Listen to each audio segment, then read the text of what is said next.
what was the grossest thing you did or ate while on trail?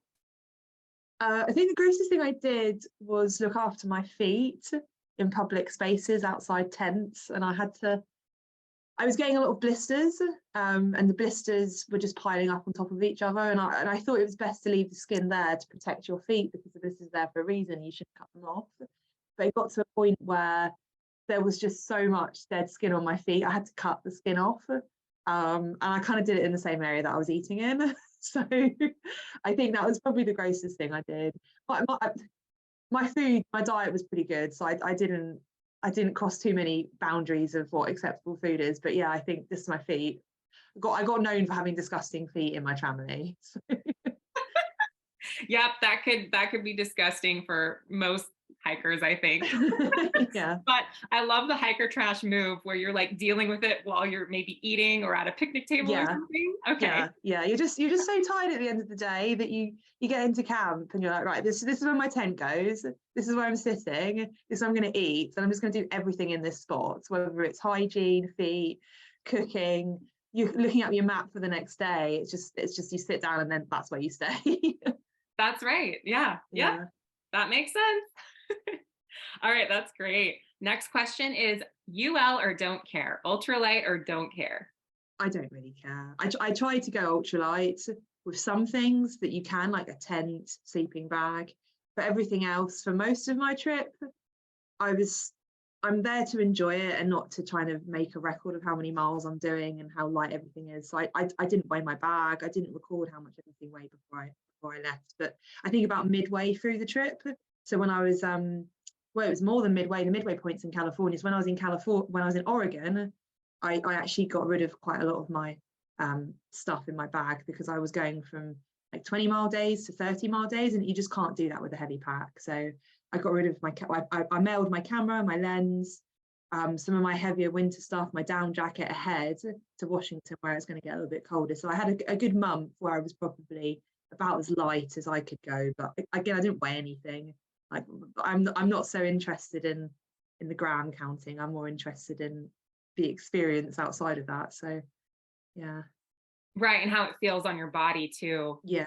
Mm-hmm. And just at the end of the day, when you've got some things that are just a bit more comfortable, and you kind of assess, like, am I saving myself 50 grams, or at the end of the day, have I got something that's a bit more comfortable for me to use, and I'm warm at night, and it's the right sleeping bag for me, and it's the right tent for me. And I think a lot of people might have cut weight on food, and I carried a lot of food, and I like to eat nice food. So I guess the food that I was choosing was heavier.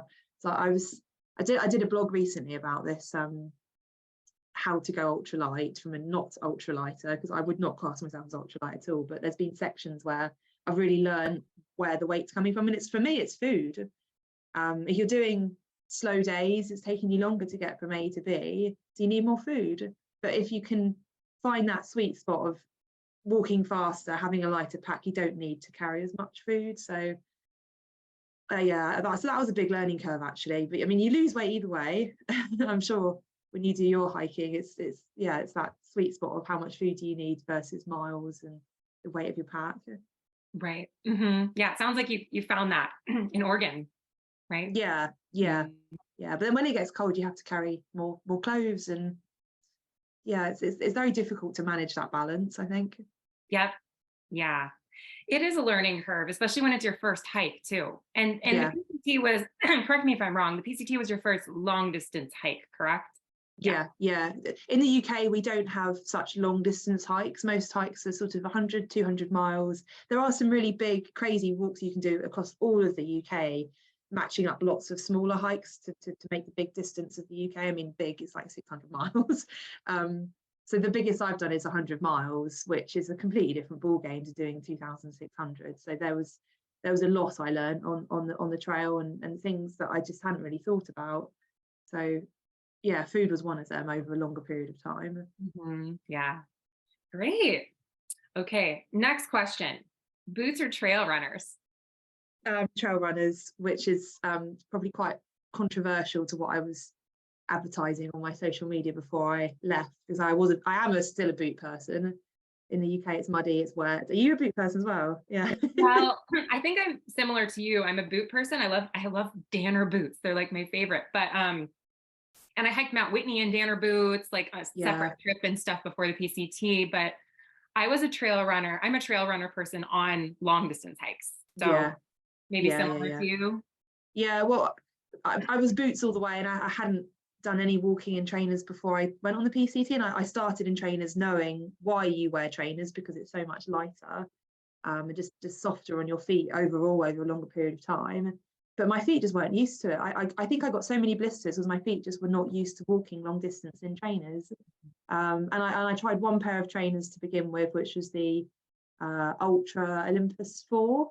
And they were fine, and I probably should have tried more types of trainers before I left, but I thought I haven't got time or the money to play around with different trainers before I go. And when I'm on the trail, my feet will get blisters, and then I'll be done. That didn't work. I got blisters the whole way through. But, yeah, since I've come back to the UK, I've been walking in boots again, and the boots have given me blisters, which I never did before I went on the PCT, which is interesting. Sometimes it's a mystery. So what trainers or trail runners did you end up going with the whole time? Did you switch up as you hiked, or did you stay with Olympus? I just kept with the Olympus 4. Yeah. I actually used men's because they're wider. Yeah. My feet went up 2 sizes in week 1. Week 1? Yeah. I think it was a mixture of the deserts, and I'd come from winter in the UK and not really hiking in that sort of dry, warm conditions.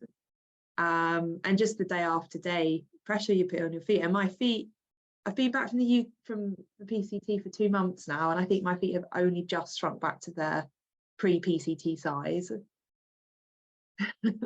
That's so interesting. So the first week you went up 2 sizes, and then you were consistently 2 sizes the whole way, right? Yeah. I think they shrunk a little bit overnight, and I noticed there's a lot of space in my trainers in the morning, but by the evening they were filling the trainers again. Right. Oh, okay. Interesting. I know a lot of people, as they hike, their feet like progressively get bigger. Like mine did half the size, every, I don't know, 800-ish miles. But that's so interesting. Yeah, it's mad. I didn't expect that at all. I thought, like you said, over a longer period of time, but I got to Julian, and my trainers that I'd started off with, which I knew were not going to be my kind of like proper PCT trainers. I knew I was going to have to upgrade them. I got to one of the gear stores in Julian, it was like 2 sizes too big for me, but they fit, so that's what I stuck with. Right. Oh wow. Okay, well that's everybody's body is different too. Yeah. Interesting. But it is there is learning curve, because this isn't something you've done before. So you just got to learn as you go and see what your body does too. Your body makes space for you to do this. So it's actually a very beautiful thing, but it's also like, wait, like the first week, this wasn't supposed to happen. Yeah, I was just thinking all my shoes at home are not going to fit. I have had to buy some new pairs of shoes since I've come back, and my boots didn't fit when I first got back, but they do fit now. Maybe that's why they're giving me blisters, because my feet are still just a little bit on the plump side for those boots. Right. And that's good. Your feet shrank all the way back to your pre-PCT. Mine are still a half size bigger. Like, oh, right. That's it. So all of my shoes, and I actually I did a lot of downgrading with all of my stuff after I got back from the PCT, because then it's like minimalistic living. But all of my shoes do not fit me anymore. So I have to buy, I've had to buy some shoes because nothing fits. It's an expensive problem. Yes. But, I don't want as many things anymore as I used to back before long distance hiking. So anyway, I'm glad your feet have shrunk to your normal size. Me too, thank you. It's cheaper that way. Yeah. Perfect. Okay, next rapid fire question. Stove or cold soak? Stove. I was too scared to cold soak. I cold soaked a few times. When there was long water carries, I would fill up, I had quite a lot of freeze-dried food, so I'd fill up the bag with water, cold soak it, and then everything else that would carry water for the like 23-mile stretches or more that you do where there's no water, I would cold soak that way, so I wouldn't have to carry water into camp on top of what I was carrying. So it worked fine. I had a few not so nice meals, like I'm a bit fussy with food, but no, I like having a hot meal and having I got into having pasta quite a lot, and yeah.